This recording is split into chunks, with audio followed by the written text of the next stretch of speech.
It's no secret that for about the past 10 years, the relationship between the Indianapolis Motor Speedway and NASCAR hasn't been the most lucrative in the entire world. Gone are the days of 400,000 people jam-packing the Indianapolis Motor Speedway. In fact, for the Brickyard 400 for a couple of years, their attendance was higher than the actual Indianapolis 500, of which the track was so famous.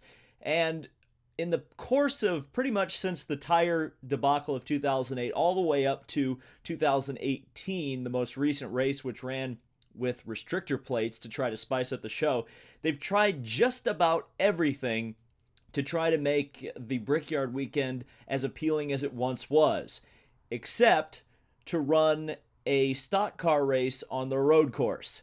That looks like it may be changing. Now, the subject of this video really probably should have been in This Week in Racing. However, like virtually everyone else on the internet, this kind of went over or under kind of my consciousness of what was kind of going on in the racing world.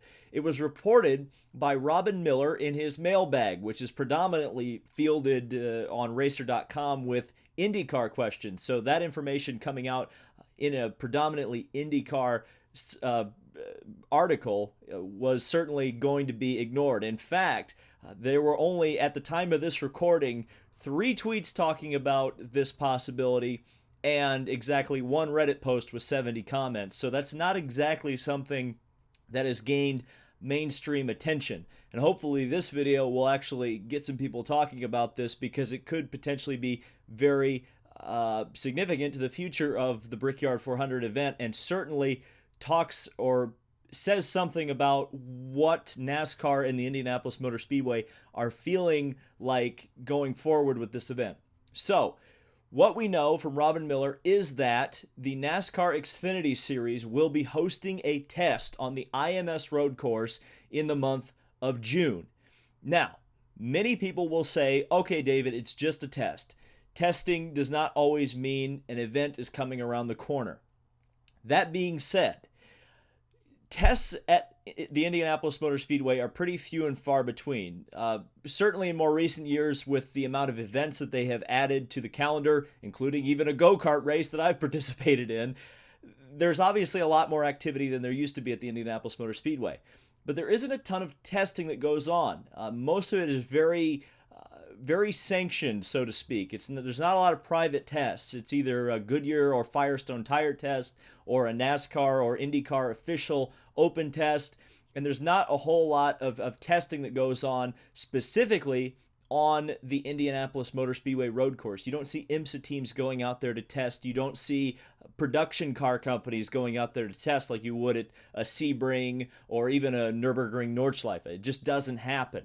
So when a test takes place at Indianapolis, specifically on the road course, that means they are taking, if not a very serious look at an event, they may already have an event ready to go, just barring any unforeseen issues happening at the test. And here is the logic behind that. The bikes at one point ran a test at Indianapolis. About a year later, they ended up participating in a MotoGP event.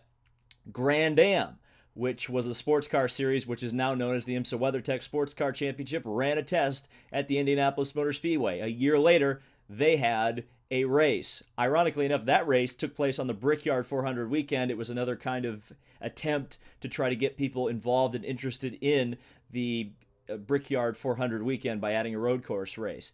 And then, most recently, in 2013, the sacrilege of all sacrileges happened when Indy cars tested on the IMS road course with the intent of potentially having an event. The next year, they had an event, and the Indianapolis Grand Prix was born.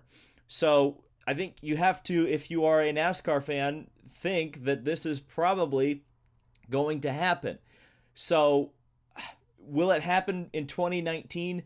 I would guess not, and there's a couple of reasons for that. Number one, they're probably too far down the line in terms of scheduling, in terms of how these events are prepared by the Indianapolis Motor Speedway. The sponsors, TV, they're all expecting to cover an oval race. So the potential of this happening for 2019, I would put it highly unlikely. 2020, however, I think you've got a really good shot of a NASCAR road course race only for Xfinity for 2020. Here's why. Obviously, we know that there was a big scheduling change with NASCAR this year, talking in regards to the 2020 schedule, where Indianapolis and Daytona essentially swapped dates. That puts the Indianapolis round on the 4th of July weekend, and obviously that has fans divided one way or another. But if you look at the date of the test, when it's theoretically supposed to happen, I would probably guess, if I were to hazard one, that it will be late June when they actually have this test.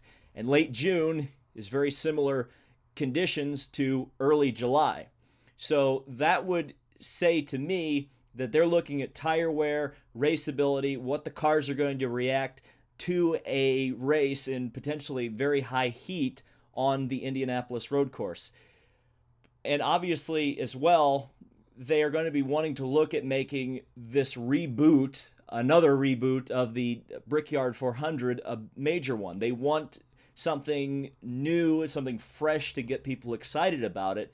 And I guess they didn't want to take the risk by putting the Cup Series on the road course, and certainly they would no longer be able to call it the Brickyard 400 if it was a road course race, unless they want to run 400 miles and run for 7 hours. That would be kind of cool. I would be down for that, but I don't think a lot of other people would be down for that. So what it seems like they might be heading towards is Xfinity on Saturday on the road course, and then on Sunday you get the Brickyard 400 in 400-degree heat at the Indianapolis Motor Speedway. Now, at the moment, the 2020 Xfinity Series schedule, which has been released, has the Indianapolis event listed as the Indiana 250. That is, of course, the name of the event, I think, last year and now this year, since they've lost the Lilly Diabetes sponsorship money.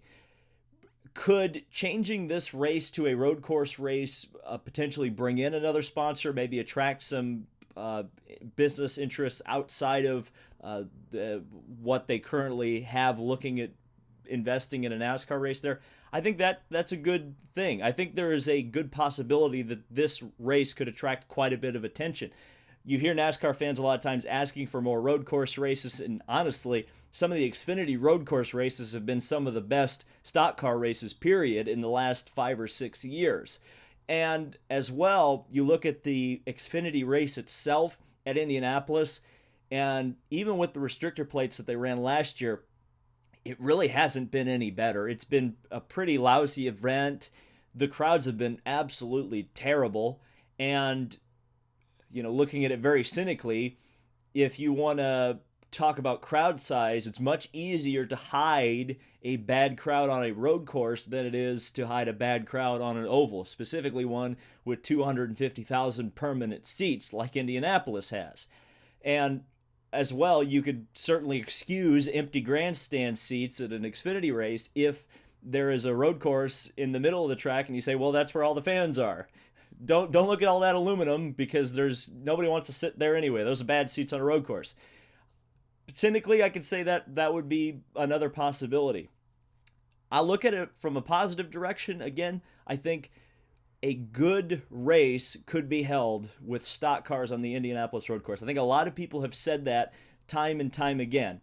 And I know there's going to be a lot of comments out there of people saying, well, why not at IRP, or Riley, or it's not O'Reilly Raceway Park, it's Lucas Oil Raceway Park over in Claremont, the short track. And as much as I'd like that to happen, I think a lot of people would like that to happen, I think it's unrealistic. I think NASCAR continues to want to have its toys running around Indianapolis, and they want that to happen. They want that rub, they want that exposure, they want to be able to claim that they race at Indianapolis, even if it's not a popular race with fans, nobody shows up, and it's not a very fantastic on-track product. For a lot of sponsors and a lot of people who maybe don't pay as much attention to that side of the sport as us fans do, the glamour of racing at the Indianapolis Motor Speedway may be a bit more of an incentive just arbitrarily. If you're a corporate board person and you have never been to a NASCAR race in your life, but you're signing off on, sponsoring Kyle Busch, for example, you might be looking at a sheet of paper and say, well, why aren't they racing at Indianapolis? And that, it may be as simple as that, why NASCAR doesn't want to leave the speedway itself to go race at a short track. Again, even if the show would be significantly better. That being said, again, the show will probably be, the Xfinity will probably upstage the Cup Series if they race on the road course. And I have to say, as somebody who, when Grand Am showed up on a Friday afternoon, which was a terrible time for a road course race to happen, I was there. I showed up for those races. Of course, I lived close by at that point, so it wasn't like I could, I wasn't going to drive 500 miles to go see Grand Am on the Indianapolis road course. But as a local at that point, I was like, sure, I'll go check this out. That's interesting. And in fact, I went to the Grand Am race and watched Xfinity and Cup on the TV because those races didn't quite interest me as much. So you could see an attendance increase specifically for the Xfinity series. I don't know. It could be a good thing. It definitely speaks to as well that NASCAR doesn't seem keen on abandoning Indianapolis anytime soon, which kind of goes against why I thought, or my kind of bold prediction, that the July 4th race would be the death of the Brickyard. But it seems like as long as these two parties want to keep it going, the race will continue to go on life support. So let me know, I'm sure you already have, down in the comments what your thoughts are on Xfinity on the road course at Indianapolis, and will you be attending the test? I may actually try to cover this test because I think a lot of people are going to want to see coverage of it, and I don't know if they're going to have a whole lot of video coverage of it. So thank you guys so much for watching. This has been David Land on YouTube. Subscribe for more NASCAR and motorsport content, and I will see you in the next video.